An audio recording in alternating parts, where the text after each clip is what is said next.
السلام عليكم. La leçon, on va voir la cotation fonctionnelle, c'est-à-dire des dessins, cotation des dessins de définition. Par exemple, les bureaux d'études par AutoCAD ou CATIA, la cotation est très importante. La cotation fonctionnelle, il faut coter une cote pour faciliter la fabrication aux ateliers. Une pièce qui n'est pas cotée, ça sert à rien, c'est pour les débutants.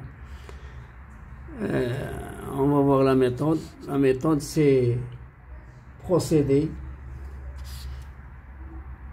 de la manière suivante: faire une analyse complète de l'ensemble afin de mettre en évidence les conditions nécessaires pour assurer un fonctionnement normal de la pièce. Choisir les codes qui expriment directement pour chaque pièce ses conditions fonctionnelles. Par exemple, là on va prendre un exemple, un tiroir. Concevoir une cotation fonctionnelle pour le tiroir.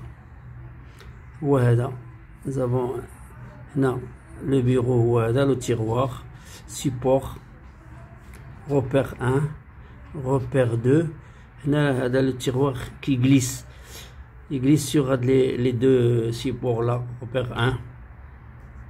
Donc il faut laisser du jeu. Le jeu, il faut cotation, quand on cote, il faut laisser un jeu là pour le jeu de déplacement. C'est un exemple. GC égale 2, GB 2 mm pour faciliter le déplacement de la tiroir. C'est un exemple très simple. Un exemple très simple, cotation fonctionnelle.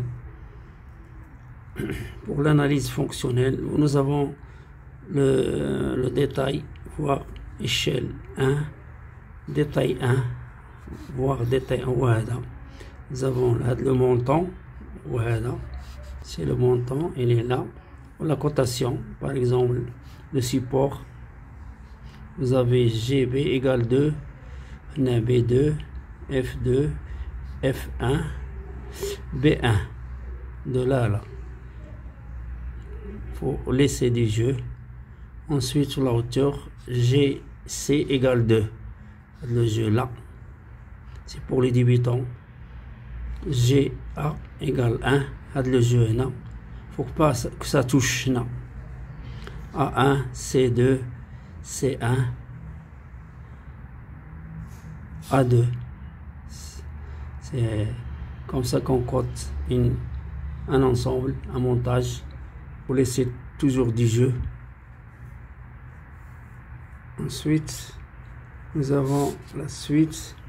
Exemple pratique, cotation d'une queue de ronde. Le queue de ronde, j'ai dit ce qu'on voit sur le dessin.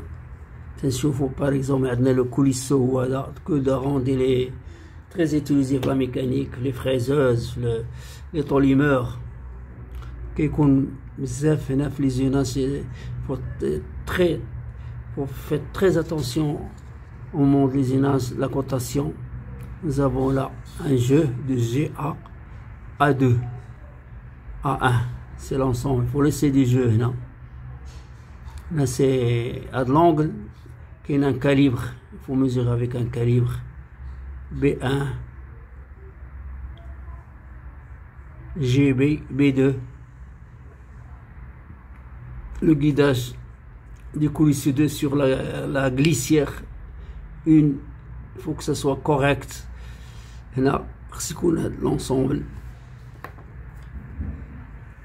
De l'ensemble, il faut laisser des jeux aussi. Non, il ne faut pas que ça touche.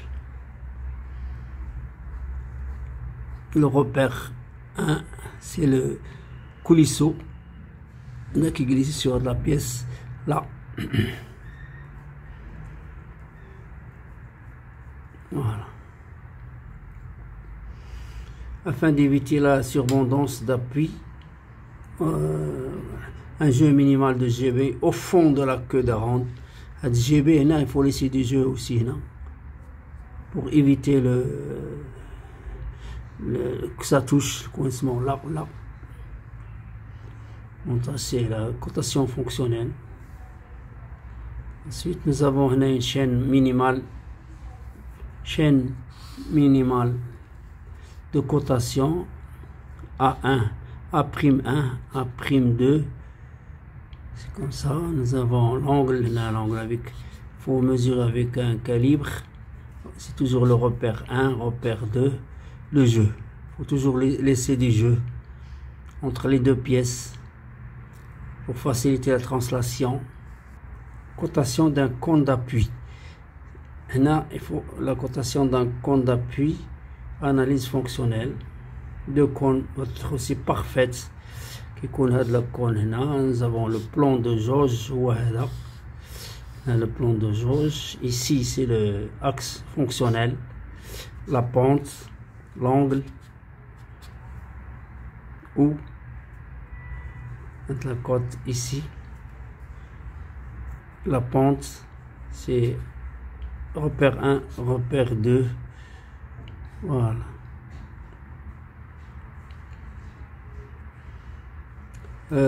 Donc la même ouverture avec pour celle-ci une tolérance de fabricant très réduite. Assemblage conique détermine un axe. C'est la position de qui est fonctionnelle. Il faut déterminer à la côté des plans de jauge l'axe pour l'isinage avec l'angle.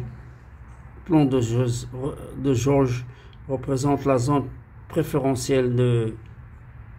Il doit être choisi près du grand diamètre des faces. Voilà, donc c'est la cotation fonctionnelle. Nous avons là, c'est remarque une conception à éviter. De la conception éviter comme ça, c'est de brûler. Là, il ne faut pas faire des épaulements. Voilà. Salam alaikum.